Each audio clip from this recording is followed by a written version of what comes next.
All right. Hello, everyone. Welcome to our new training today. It's going to be on multicultural education. And, first off, I want to say, I'm glad, that we're all here watching this and sort of improving in our teaching in our teaching field. And, together we're a family of educators. Okay. So, we all want to get better. Also, as I go through this, in the description, I'll make available the PowerPoint and any contact information and things like that. So, all right, today's topic is going to be multicultural education, and it says what holds our students back from achieving their full potential. All right, so that's the importance of this training video. So I'm going to start it up now and hit the present button, and it's gonna begin here with a sort of a disclaimer here. So first off, I want to say take no offense from the images presented. So I've taken a lot of heat about these images. I just want to say, they're part of the software. So, I purchased the software, and some of these images are from different videos that I've created on culturally responsive teaching, on cultural learning styles, on multicultural education. All these images are used in an effort to bring awareness and for a positive change. And people always want to do the negative, and they want to point at you and say, oh, this is wrong, that is wrong, and I don't mean any offense by it, and I don't think the software means any offense by it either. So you're gonna see some images here. They're not bad. They're like cartoon characters, but some people see these cartoon characters as offensive. They don't mean to be offensive. They're images that I've purchased, so I get a package here. All right, let's get going with this. Okay, so first off, there's a video here on multicultural education. I'm not gonna play it. Um, it's a shorter video that I created, and it's an overview. All right, so I'm gonna link that in the description as well.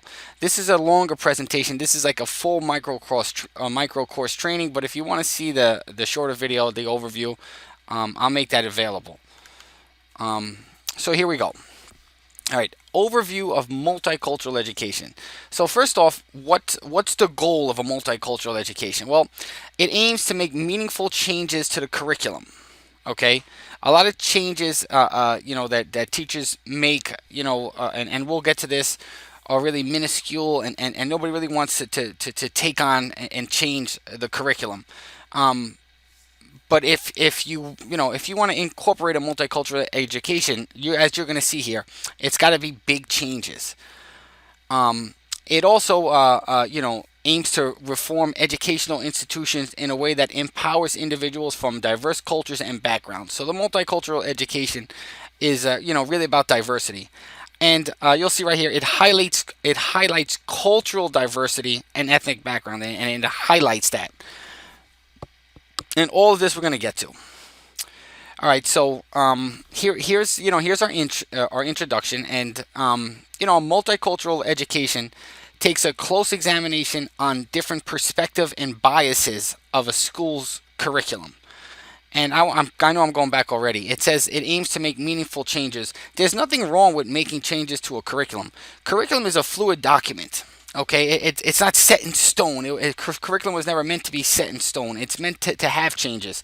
So when I talk about changes in multicultural education, making changes to a curriculum, that's okay.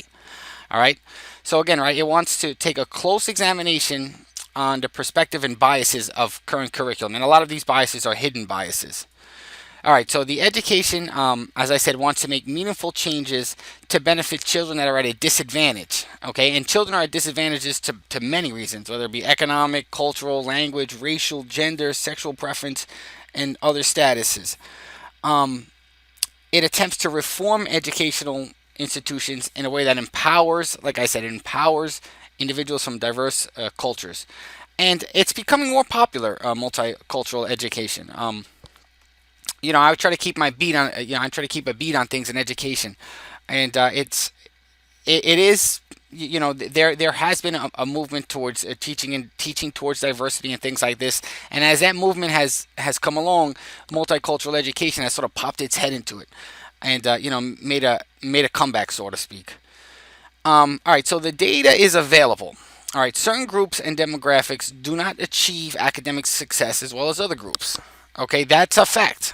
It's not meant to be offensive, but you can look at the data, and you'll see that, and a lot of it is economic as well. Um, you know, Certain groups just aren't performing as well, and a multicultural education aims to address those achievement gaps that exist, throughout cultural groups, socioeconomic groups, genders, backgrounds, etc., and so forth. All right, so first you have to be aware of that.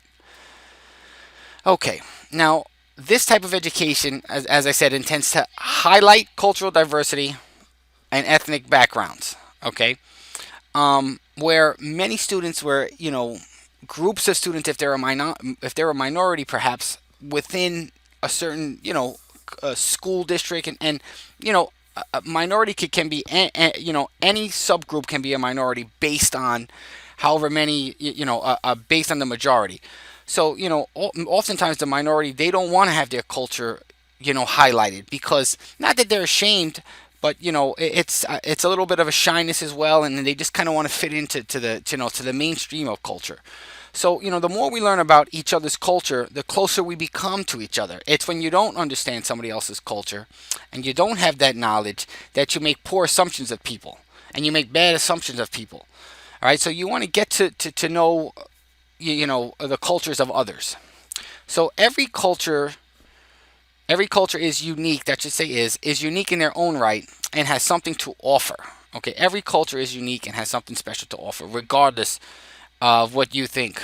Okay, so depending on the demographics of a certain school, some groups feel ostracized because they are in the minority population. Okay, and to be a minority, it can be a gender, it can be a race, it can be culture, it can be sexuality, it can be all these different things.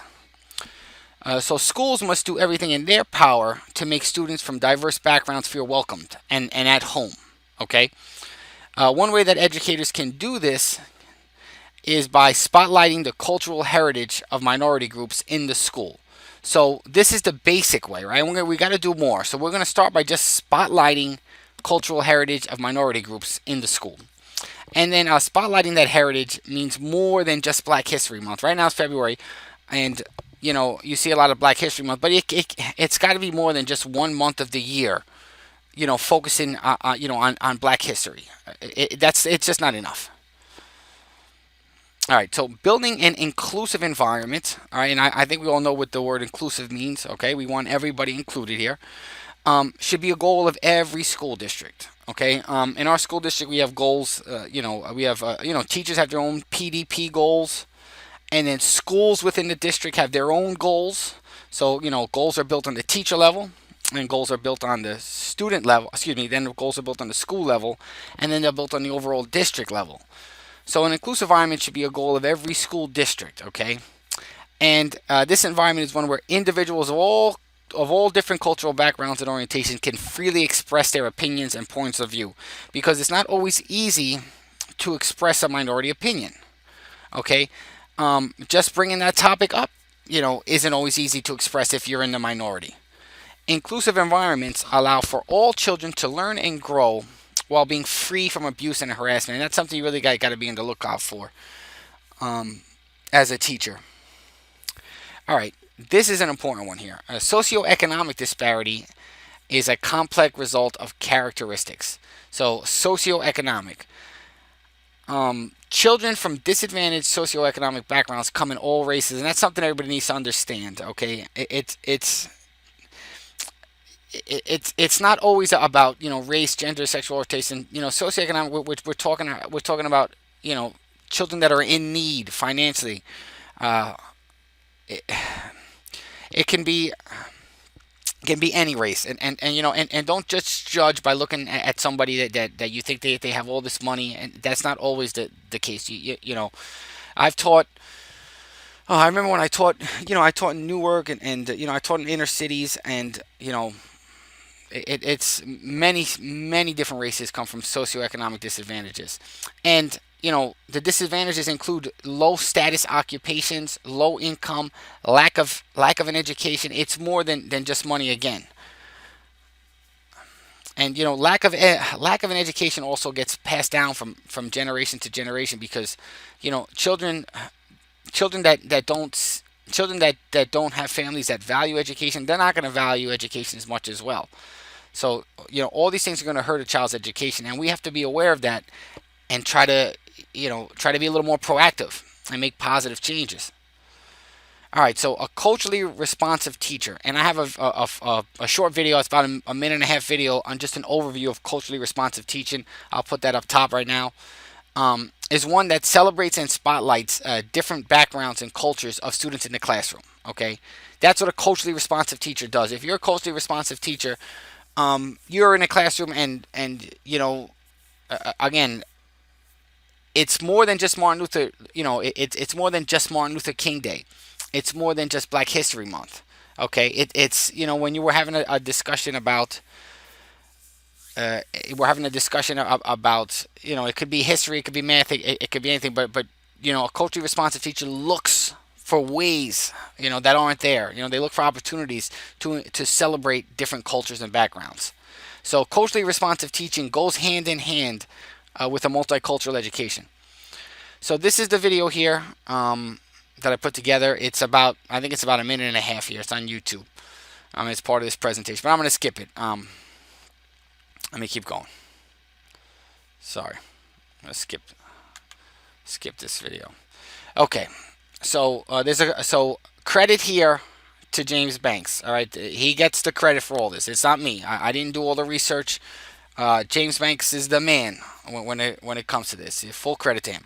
So he describes the dimensions here of a multicultural education to write curriculum and create courses. So these are the dimensions outlined by him, and it's five of them we have here: content integration, knowledge construction, prejudice reduction, equity pedagogy, and empowering school culture. Again, this is the dimensions of writing and creating courses based on a multicultural education. And we're going to explore all five of them. All right, so let's start with content integration. And it's basically what it sounds like.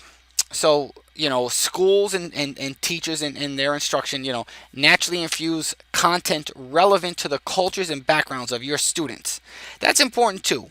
You want to focus on the cultures of your students. So, if you're teaching in a school that's like when I went to high school, I went to North Bergen High School, and my high school was, I think, 90% Hispanic. So the students the teachers there should would tailor their lesson and things, and incorporate a Spanish culture if possible. Whereas if you're teaching in a school that's predominantly Asian, you would want to incorporate the cultures relevant to the Asian background, and the same thing if it's an African American, etc. and so forth. So content integration aims to naturally infuse academic content that's representative of the cultures and the backgrounds of the students. Schools can emphasize content from different cultures around the world, and then integrate those cultures into various subjects. So I'm going to give you some examples here. One example is to allow students to perform culture studies. Okay, culture studies are great on their own personal heritage. So what a culture study is, you can have students interview their own family members about their culture. So after these students interview their parents and relatives, allow these students to present and discuss their cultures with the rest of the classroom. And in this way, it's content integration, right? Because you're getting information from different cultures from your students. It's a form of active learning. You're getting your students to actually, to actually do the interview themselves and present, and everybody's benefiting and learning from it. Here's a short video I made on culture studies. All right, I'm gonna pause this one too. It's about 4 minutes long.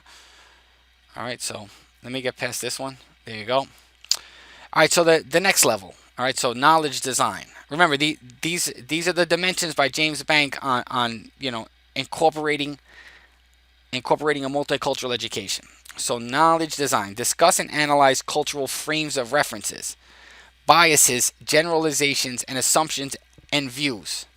So whenever you're reading a text or studying an event or something like that, different people see events in different ways based on their own backgrounds, based on their own assumptions and generalizations. So not everybody's going to see the same thing the same way.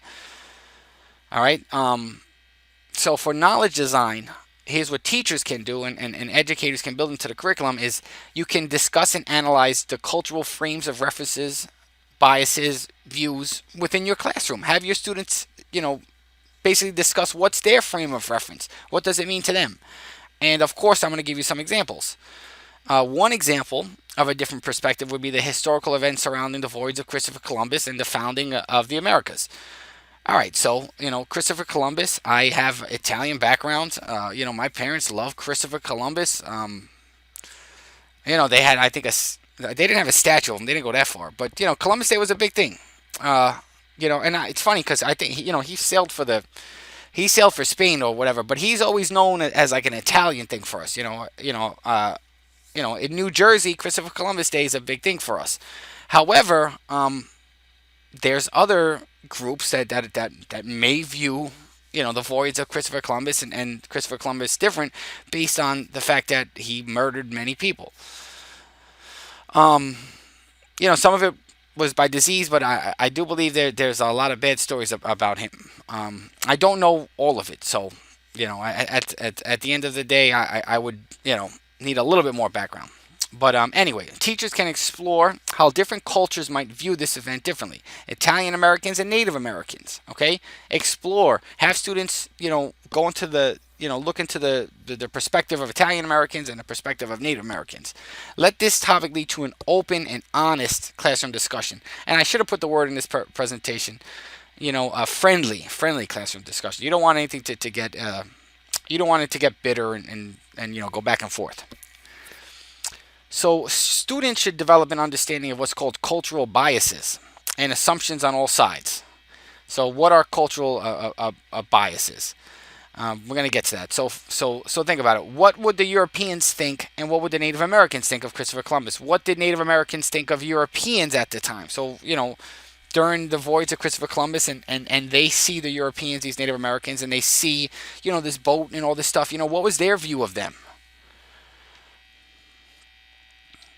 And let me just go back here again. Cultural biases are just like basically your own judgments that you're making based on your own personal history. Okay, and it doesn't always mean your cultural biases may not be accurate. All right, so the third one, prejudice reduction. I don't know if I said that right. Prejudice reduction. So here, students develop an appreciation and understanding of other cultures by recognizing negative stereotypes. So they have to recognize negative stereotypes. So give me a second. I'm just going to got my little coffee.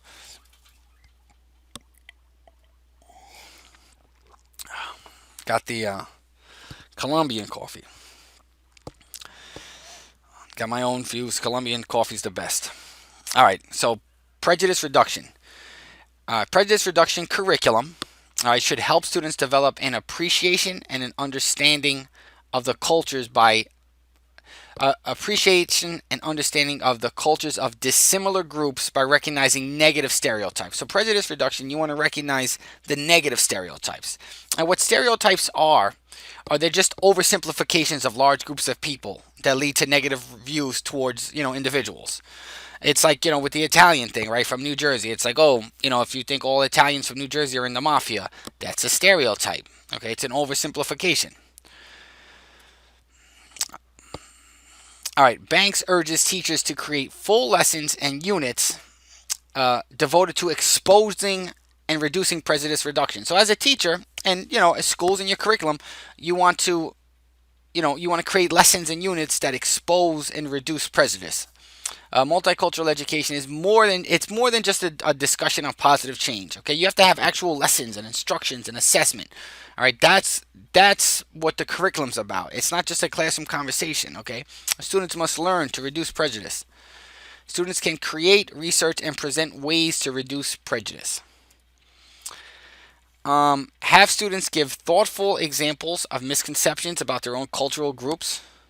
The goal is to promote unity and help students see the best in each other's culture. And again, right, those are the two big topics, right? It's an inclusive environment, and you want them to see the best in each group and accept everybody. Students can provide positive examples, not negative, of complements of each culture. All right, so that's one thing. All right, if you want to get into the positive, remember stereotypes are usually a negative view. Have your students come up with positive stereotypes. Okay, you know, back to the Italian, back to the Italians in the mafia, right? And I'm not going to get into to all the details, but uh, here's a positive reference, right? Italians make great food. We know how to eat. That would be a positive stereotype. Equity pedagogy. All right, so teachers plan their lessons using various instructional strategies that are beneficial to diverse cultures. Okay, so this is using certain types of instructional and teaching strategies.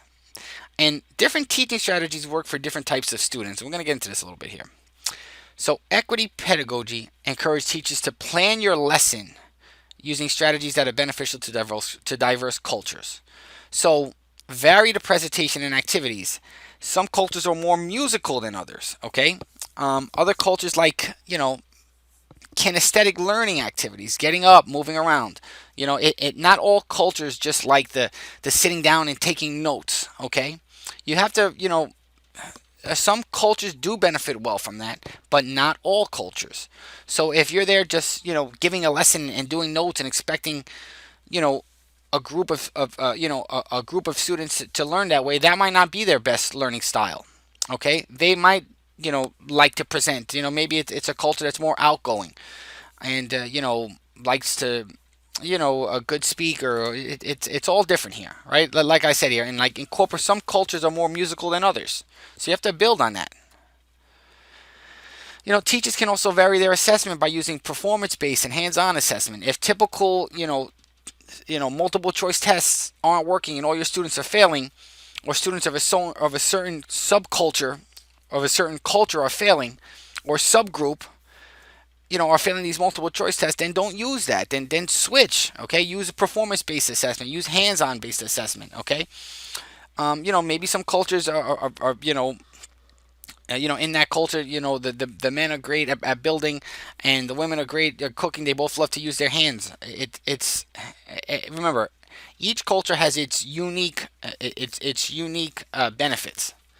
So evaluation doesn't have to be traditional criterion reference test. Okay, your CRT test that most teachers force on students. Okay, allow presentations.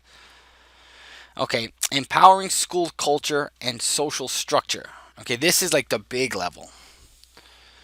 So, empowering school culture and social structure aims to provide equality for diverse groups and minorities by restructuring the culture of the school and the organization here. So, now we're talking about like a real top down approach. Schools must examine the demographics related to achievement gaps, special education classification, participation in extracurricular activities, advanced placement role, graduation rates. All this should be looked at from a demographic perspective. What groups are not meeting the achievement gaps? What groups are being overclassified in special education or underclassified in special education? You really have to look at the data. What group is not graduating? You have to identify these groups and target them in a positive way, okay, to help bring equality. So remember, change begins with an examination of school climate, okay, and I'm pretty sure I have the school climate video here. Yeah, this is my video on school climate. It talks about creating a positive school climate. It's a shorter video. I think it's just 3 minutes. I'll link it above too. So if you want to get a little bit more information on school climate and surveys and how you can create a positive environment. What's good about this video is it talks about what builds a negative school climate, and I think we've all been a part of that. Not right now for me, but I've been in some negative school climates here. Let me pause this again. Okay. So empowering school culture, right? The first step is to build and nurture relationships with students and families.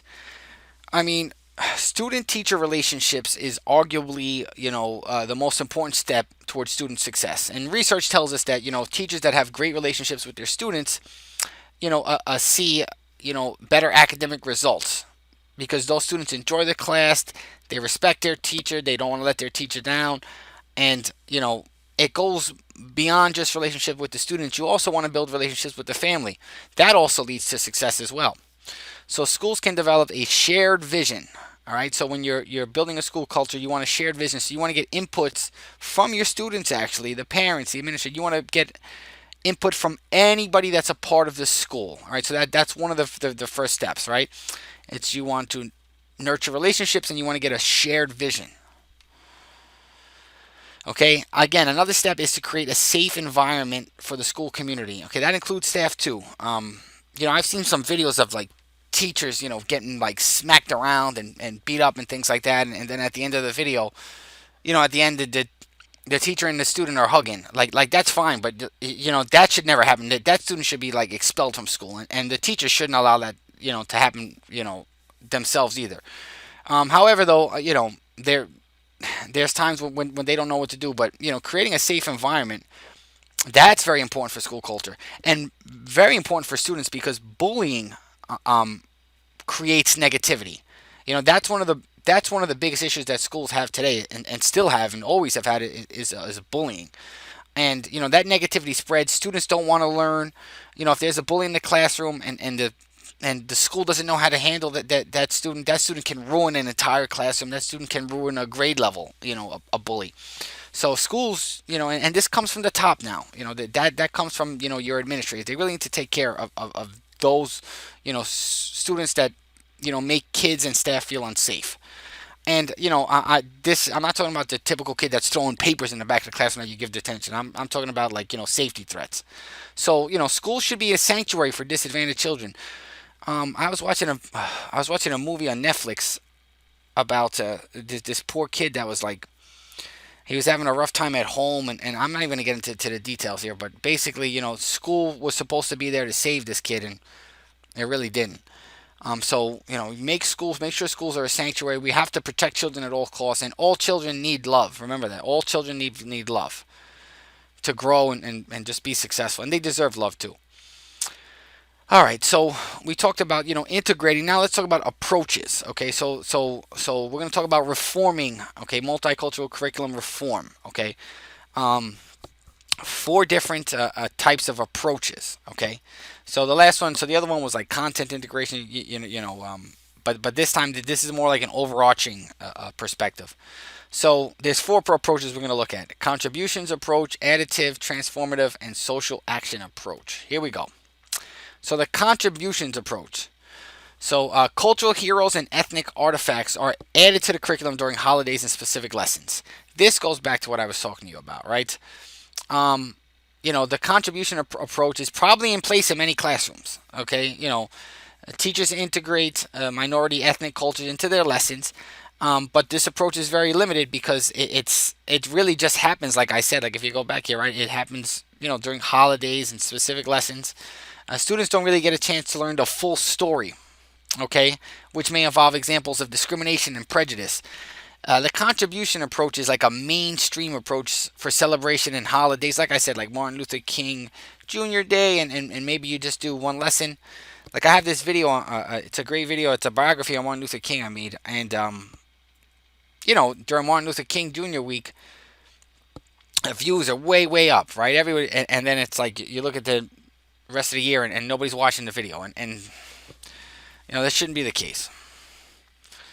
All right, so cultural heroes and ethnic artifacts. Okay, again, we're talking about the contributions approach. Okay, the heroes and artifacts are added to the curriculum during holidays. So during a Mexican holiday, for example, teachers might bring up a little history about the holiday and allow students to bring in culturally relevant food. But again, this is just during the holiday. So teachers will place spotlight on important inventors, scientists maybe, that come from different cultural backgrounds. Again, the contributions approach is limited. Many textbooks only emphasize figures that are significantly important to Western cultures while ignoring historical figures from non-Western cultures, such as Africa. I remember when I went to college and it's one of the professors was saying, it's like, how much did you really learn, about, a non-Western? How much did you really learn about, like, African history? Like, and I didn't know what to say. I didn't know anything.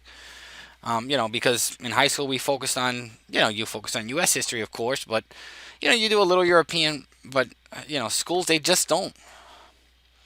Some of the most common examples of a contribution approach is the inclusion of Martin Luther King lessons during his birthday week.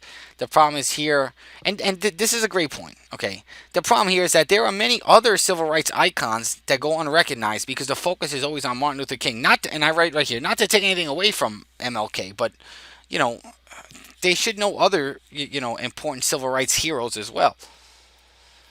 Okay, now on the additive approach. So the first one was just contributing to the curriculum. Now we're talking about adding to curriculum.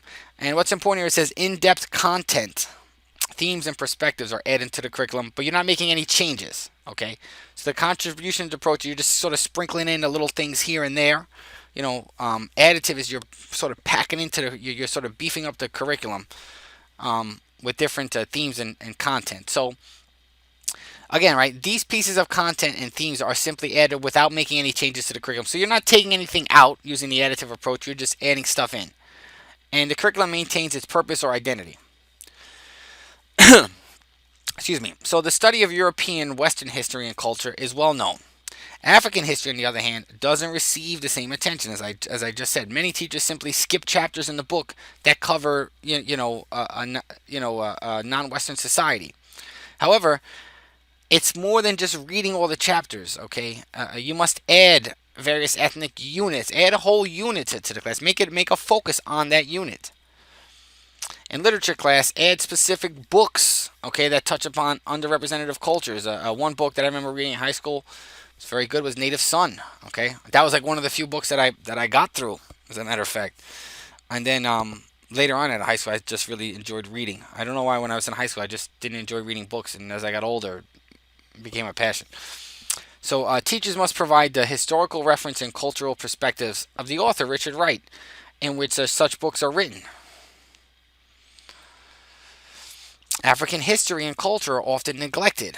Just the same Japanese, Mexican, Hindi, and many other cultures are also neglected as well. All right, so even when these cultures are studied, let's say, whether it be African or Japanese or whatever, mainstream text doesn't place the spotlight.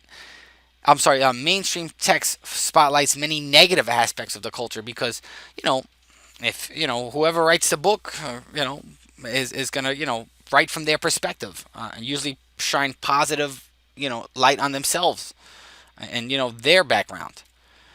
Okay, so one criticism of the additive approach comes from the perspective of mainstream writers and historians. Okay, so this is interesting. I want to slow down here.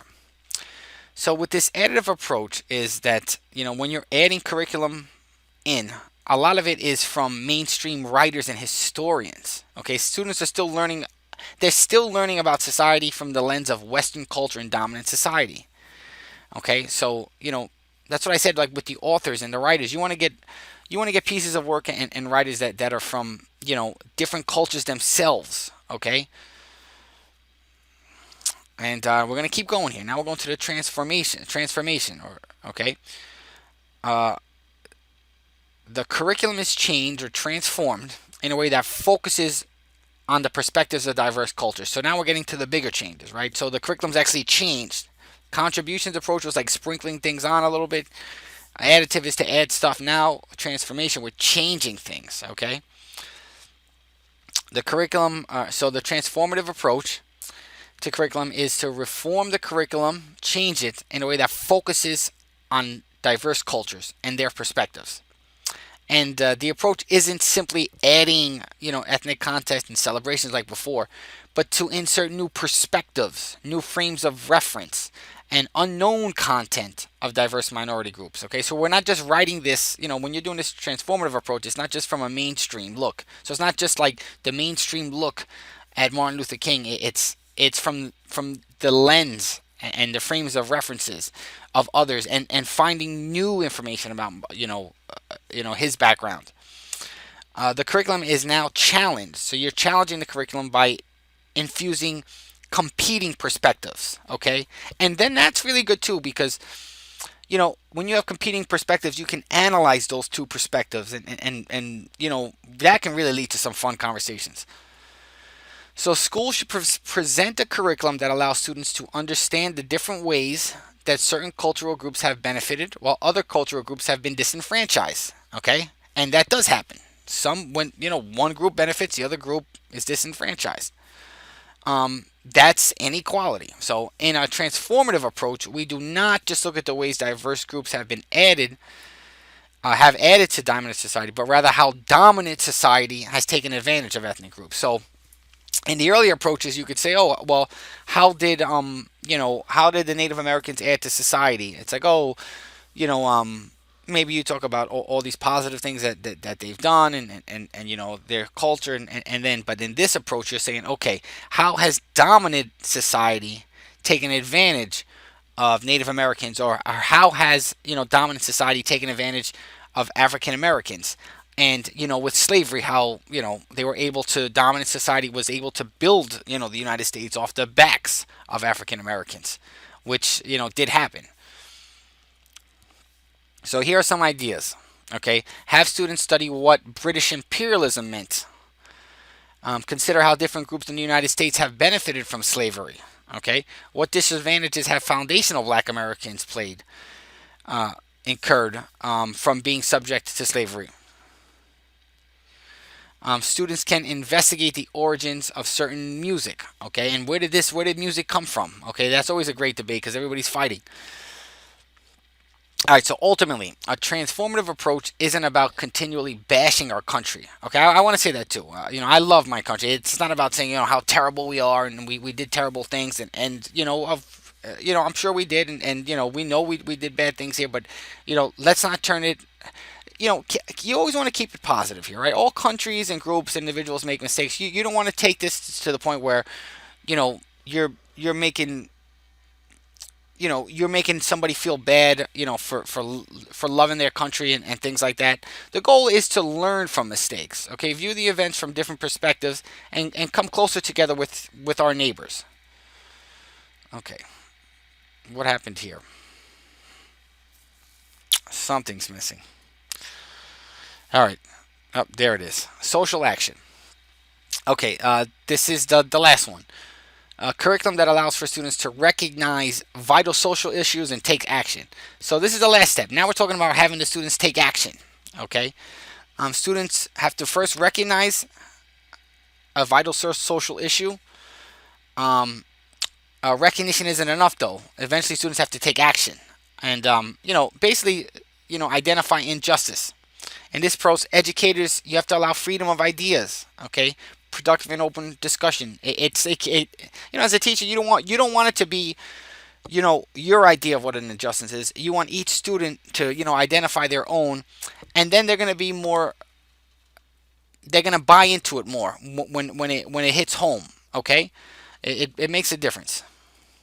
So the social action approach, teachers can have their students study specific examples of bigotry and discrimination from both the past and present. Allow for cooperative learning. Okay, I think it's hard now with social distancing and and the virus and all that stuff, but allow for cooperative learning. I love using that in the classroom because students can group together and they can become friends. A lot of my friends I met from working together in college. They were my partners in college or whatever, and so yeah, allow for cooperative learning where students can group together to identify prejudice within their personal lives or within the school system. Okay, this is another video I put together on cooperative learning. It's really just some strategies and examples for teachers. It just gives you an overview of cooperative learning. So I'm going to skip this here. I'll link it up in the information icon. Okay, again, we're staying with social action. So you can have teams, and teams can be assigned social justice topics. Teachers and administrators, you must approve these topics. Okay, you don't want. I mean, let's not get too crazy here. I've seen some teachers, get out of hand and do some really, risky stuff and get in trouble here. All right, so nothing create. You don't want to have anything too insane. Those teams and groups can identify root causes. They can create an action plan and implement their plans for a positive change in the community. For individual assignments, create assignments where students must search for relevant data to social issues that affect their lives and their community. That's a good one. Analyze, and this is a math lesson too. It's I'm currently teaching I'm currently teaching, let's see, Algebra 1, Geometry. So, I have I have a K to 12 mathematics cert. I also have a K to 12 biology certification and a special education certification because I've been in education for so long. So I, taught so many different subjects here. But right now I'm doing math, and anytime you can relate math to real life or something like that, it's great. And students are motivated, and it makes the lesson fun. I'm sorry. All right. So analyzing statistical data will align with mathematics standards and allow for cross-cultural integration of instruction. So that's the end. This is some works cited stuff. I leave that. Throw some of it up here. The works cited. Um, all right. So to wrap that up here, I just want to say thanks everybody for hanging out here together. We're a family. We're all learning together. I'm gonna try and try to do more of these. This is a training I've done before for a district. It was a virtual training, and I'm going to share it here with everybody because I think this is a good one. I think this is an important. I think this is an important topic. So thank you all, and I'll provide a link if you want to download this PowerPoint. And I guess we'll say. I guess we'll say that's it.